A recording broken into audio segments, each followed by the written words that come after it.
श्री राम जय राम जय जय राम। श्री राम जय राम जय जय राम। आज मैं भारत में भ्रष्टाचार पर प्रकाश डालना चाहता हूं, जो भारत का सबसे बड़ा दुष्कर्म है। भारत पहले राजाओं का देश था। राजा धर्मात्मा हुआ करते थे और प्रजा का पालन धर्मात्मा राजा अपने पुत्रवत किया करते थे, किंतु उसमें कुरीतियां उत्पन्न हुई। ये निश्चित हुआ, सामंतशाही शासन हुए, फिर मलेच्छों ने शासन किया, फिर अंग्रेजों ने शासन किया। सारे मलेच्छी थे। इसके बाद लोकतंत्र का ढोंग पीटा गया, उसमें भी स्वार्थी तत्व राज्य करने की नीयत से, ना कि देश का शासन करने के, देश को पिता सेवा करने के लिए। बहुत ही कम लोग ऐसे थे जो देश की सेवा करना चाहते, किंतु आज तो विधर्मी देश का जनता कुछ भी हो जाए, मात्र उस पर बैठकर शासन करना चाहते हैं और भ्रष्टाचार कर धन अर्जित करना चाहते हैं।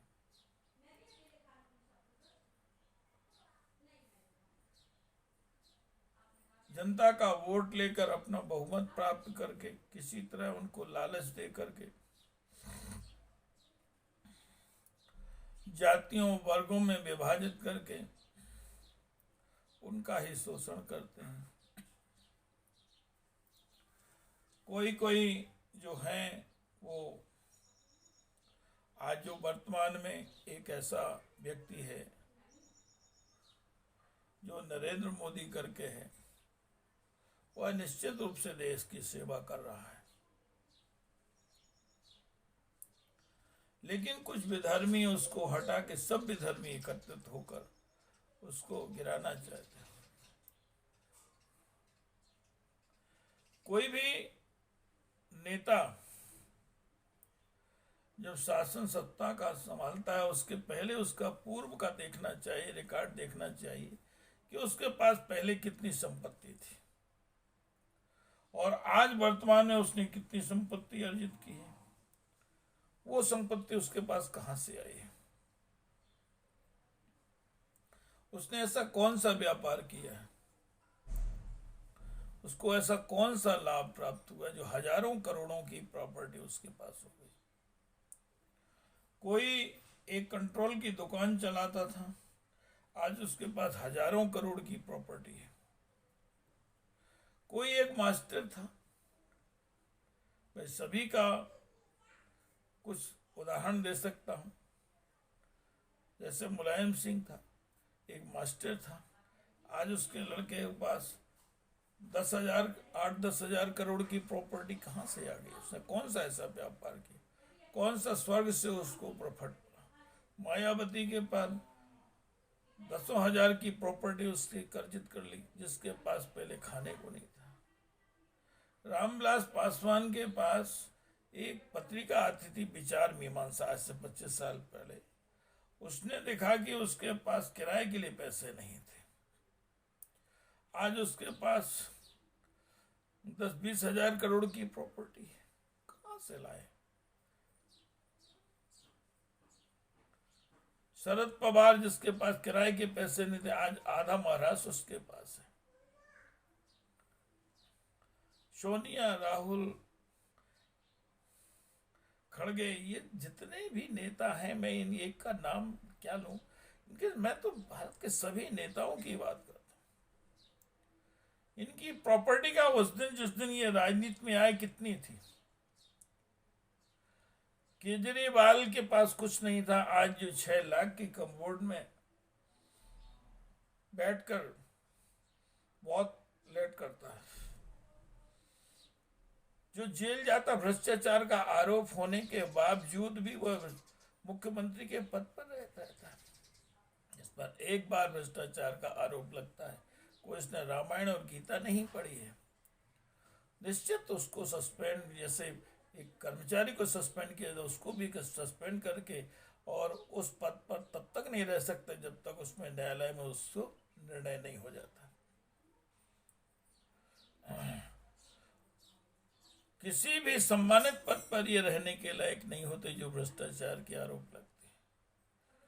पूरे भारत के राजनेताओं की संपत्ति का उस समय से विवरण लिया जाना चाहिए जब ये राजनीति में आए, उनके पहले क्या था और आज उनके पास कितनी संपत्ति है, कहां से आई है, कैसे अर्जित कर ली। इसी तरह बड़े बड़े अधिकारी होते हैं, IAS IPS जितने भी हैं, राजपत्र, इनके पहले देखना चाहिए कि जब ये नौकरी में आए थे इनके पास क्या था, आज इनके पास संपत्ति कितनी है।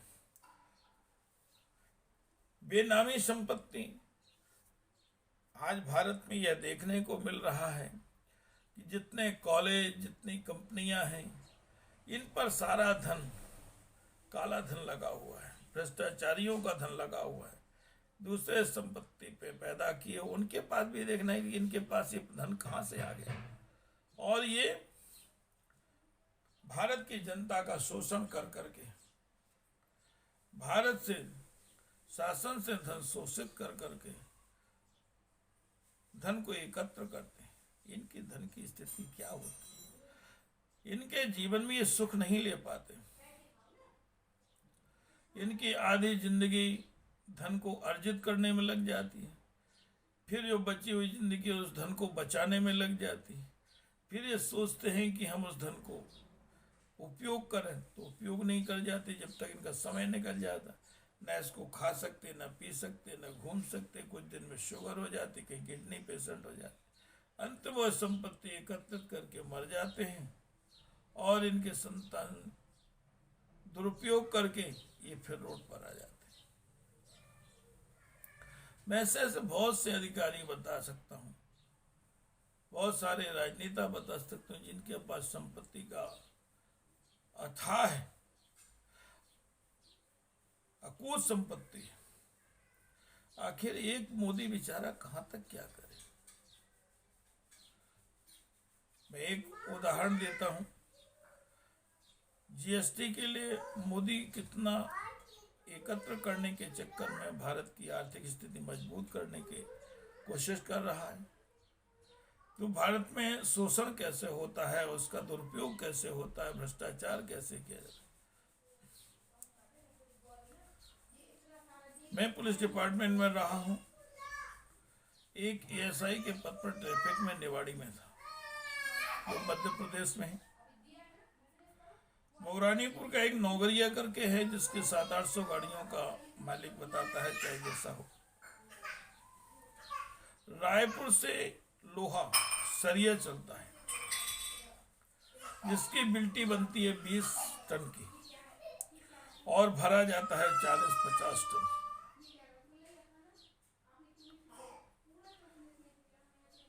अब वो क्या करता है, 25 से 20-25-30 टन का GST बचाता है। पुलिस वालों को इस बात का ज्ञान नहीं होता है, रोड पर खड़े रहते हैं, उनको 1500 रुपए दिए, उन्होंने ले लिया और गाड़ी को पास कर दिया जाने दिया। ये कहीं भी गाड़ी उतारे, कहीं भी बिल्टी का कोई ज्ञान नहीं है इनको कि क्या करना है, और पूरा लाखों का GST बचाते हैं। एक ट्रक का 25 टन का कीमत का लोहे का GST कितना होता है, ये सोचने का विषय। और जब मैं ये हजारों गाड़ी निकलती हैं, हजारों गाड़ियों का इसी तरह GST बचता है, तो अरबों रुपए में जाता है। महीने में अरबों खरबों का GST के अधिकारी इसका शोषण करते, आराम से खाते हैं। मैंने वो गाड़ी पकड़ी और जब उसका तौल करवाई तो उसमें 25 टन लोहा ज्यादा था जिसका GST उन्होंने नहीं भरा था। मुझे खरीदने की बात आई कि आप मंथली ले लो, ट्रक का ले लो, पर ट्रक का ले लो। जब नहीं छोड़ने पर GST के अधिकारियों को फोन किया, एक मैंने रिटर्न मैसेज दिया, तो जीएसटी के अधिकारियों को सागर से आना पड़ा। उनसे हमारी बहस हुई, बोले आप हमारे नाम से गाड़ी को मत रोका। मैंने तुम्हारे नाम से रोकने की मुझे ज़रूरत नहीं है, मेरे पास स्वतः इतने पावर है कि मैं गाड़ी को रोक सकता हूँ। रही बात इस बात की, जीएसटी है, आपको करना अथवा करिए, नहीं करना नहीं करिए, मैं करा लूँगा। जब एक लगा तो उन्हें लगा कि मेरी नौकरी खतरे में हो जाएगी, तो उनको मजबूर से करना पड़ा। इसके बाद कोर्ट ले जाके उन्होंने उसका बहाना बना दिया कि वो कोर्ट में ले जाएंगे, बाद में वो माफ़ करा लेते, क्योंकि सारी चीज उसके पर उसने कहा कि आप यदि मेरे को खिलाफ कर रहे हैं तो आप नहीं बच पाएंगे, आप इस जगह नहीं रह सकते। ये सत्य है कि ऊपर से नीचे तक वो सबको खरीदे हैं, भ्रष्टाचार मचा है, चोरी कर रहे हैं, कैसे बच सकता है। उन्होंने अथवा मुझे लोकायुक्त में शिकायत की, वहां से कुछ नहीं बिगाड़ पाए। उन्होंने एसपी से मुझे कुछ समय के लिए लाइन में करवा दिया, आदेश भी नहीं हुआ कि लाइन अटैच कर। इसके बाद मुझे ट्रैफिक से हटा दिया, क्योंकि मैं उनका सब ओपन कर रहा था। तो इस तरह भ्रष्टाचार की मैं कहानी बता रहा हूँ। आजकल भ्रष्टाचार कैसे होता है, देखिए सभी जगह बंदरबाट है। आजकल जितने पीडब्ल्यूडी, इरिगेशन, पीएचई, जितने भी इनके वर्क होते हैं, पंचायत, सबसे ज्यादा पैसा पंचायत में, इनके सबके कमीशन है, फिक्स है। किसी का 5%, किसी का 2%, किसी का 10%। इसी तरह से लेके ऊपर से एजुकेटेड इंजीनियर से चीफ इंजीनियर से लेकर नीचे तक बाबू तक अकाउंटेंट, जो बिल बनाता, सब इनके सारों के परसेंटेज बंधे हुए हैं और सब जानते हैं। जब एक काम का वर्क ऑर्डर होता है 100 पर, 100% पर, तो कितना ही करने के बाद वह 50% से काम ज्यादा पे नहीं हो पाता। 50% इनके पास कमीशन चला, ये सब कोई जानता है, लेकिन पर कोई कार्रवाई नहीं होती। आजकल जो पंचायतों के लिए पैसा आता है ब्लॉकों में, तो पहले तो कमीशन वहीं सेक्रेटरी जहां से पैसा चलता वहीं पर हो जाता है, फिर इसके बाद सबका बंदरबाट होता है। जब ब्लॉक में आ जाता है तो सीओ का हिस्सा अलग हो जाता है, इंजीनियर का अलग हो जाता है, बाबुओं का अलग हो जाता है, फिर जो बचता है सेक्रेटरी, सचिव और सरपंच का हो जाता है। तो वो 40%, 35% पर ही रह जाता है, 65% धन खाया जाता है। आखिर भ्रष्टाचार क्यों नहीं रोका जा सकता? कोई बड़ी बात हो सी, इनकी जांच करने के बाद, काम की वर्क की जांच करने के बाद, इनके बाद सीधा सीधा उठा करके इनको सस्पेंड करिए, इनकी जो संपत्ति हो राजसात कर लीजिए। किसी की जरूरत नहीं है, उनकी जांच करा के उनकी संपत्ति वर्क जो किया है उसमें से जो सीधा काम नहीं हुआ है उसका उठा के सस्पेंशन करके उनकी संपत्ति राजसात, उनकी सेवा से लीजिए।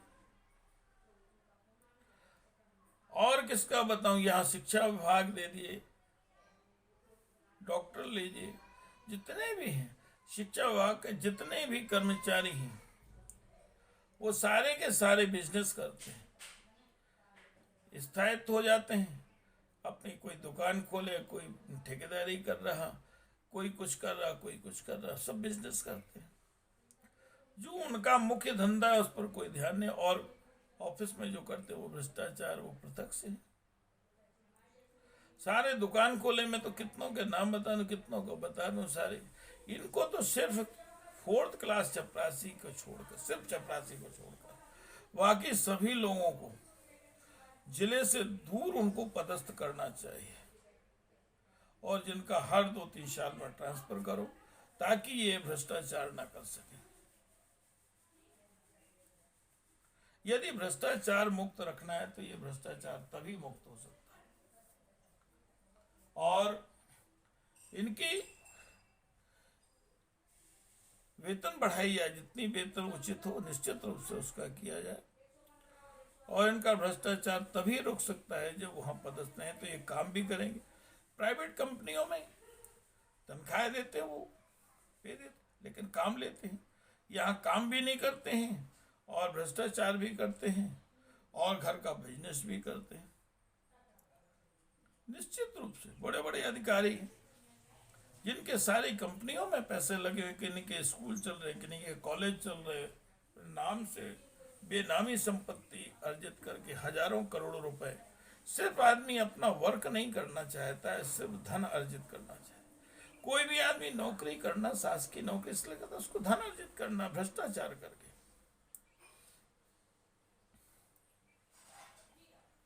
मैं कई लोगों के ऐसे नाम बता सकता हूं कि जिनके कॉलेज चल रहे हैं, उस धन से इतनी संपत्ति अर्जित कर ली है। किन्हीं ने अपने डिपार्टमेंट में रहकर, मैं पुलिस में रहा हूं तो पुलिस का बता सकता हूं, कि हाउसिंग बोर्ड में इन्होंने से नाम भी बता सकता हूं, मुझे किसी का डर नहीं है, मेरा कोई कुछ नहीं बिगाड़ सकता। ऐसे टेंडर लाके हजारों करोड़ रुपए, कई हजार करोड़ रुपए के मालिक बन बैठे, पूरा शोषण कर लिया। आखिर इनने धन कहां से डाले? इनकी संपत्ति राजसात कर लेनी चाहिए और जो भारत का विकास, भारत के विकास में लगा देना चाहिए। इसी तरह लोग अर्जित कर करके बिजनेस में भी जो जीएसटी ये सब चीजें बचा बचा करके धन राज्यसभा में, लोकसभा में और विधानसभाओं में बैठे नेता भ्रष्टाचार कर करके अपनी संपत्ति को बचा बचा कर धन को विदेशों में जमा करा देते। शासन के लिए बहुत छोटा काम है, एक दिन में वो संपत्ति लाई जा सकती है और भारत के विकास में लगाई जा सकती है। और विश्वास है कि नरेंद्र मोदी ये सब करेंगे। वो सिर्फ इसलिए संकुचित हैं कि थोड़ा समय धीरे धीरे धीरे धीरे वो सबको लाइन में लगा रहे हैं, इकट्ठा नहीं कर पा रहे हैं, क्योंकि वो गृह युद्ध नहीं चाहते। बहुत सारे काम हैं जो देश के विकास के लिए करना, ये तो वो करके ही छोड़ेंगे। निश्चित है कि इसमें भी हर स्टेट में ये प्रयास किया जाएगा जहां बीजेपी के लोग हैं कि वो निश्चित रूप से कर्मचारियों पर, अधिकारियों पर शिकंजा कसेंगे, उनके ट्रांसफर करेंगे, उनकी संपत्ति का जायजा ऐसी पुलिस की ऐसे गोपनीय सूत्रों से पता लगाएंगे कि किन के पास कितना भ्रष्टाचार का धन है, उसको निश्चित रूप से वो निकालेंगे और निकालना भी चाहिए। मैं यही उम्मीद करता हूं, जो भारत के लोगों के विकास में समर्थ हो वो निश्चित रूप से करना चाहिए, सार्थक हो। आखिर एक पाव अन्न खाने वाले वो 1000 टन अपने सर पर रख ले तो आखिर क्या होगा? दूसरों का छुपा के रख लें तो क्या होगा? अरे खाना तुमको कितने दिन, रहना तुमको कितने दिन, मरना तो सबको है, आकर छीन के क्यों रखने? बड़े बड़े राजे महाराजे,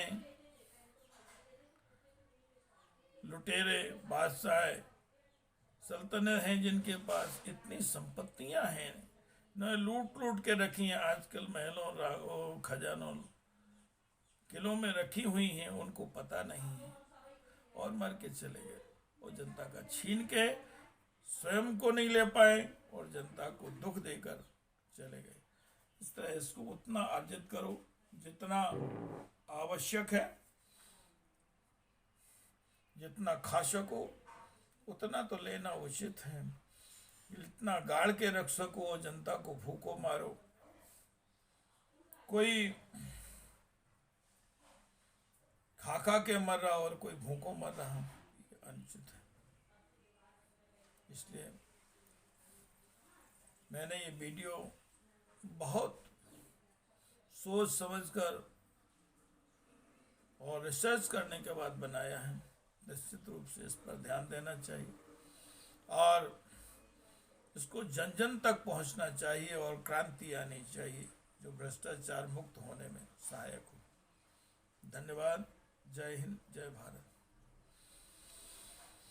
श्री राम जय जय राम, श्री राम जय जय राम, श्री राम जय राम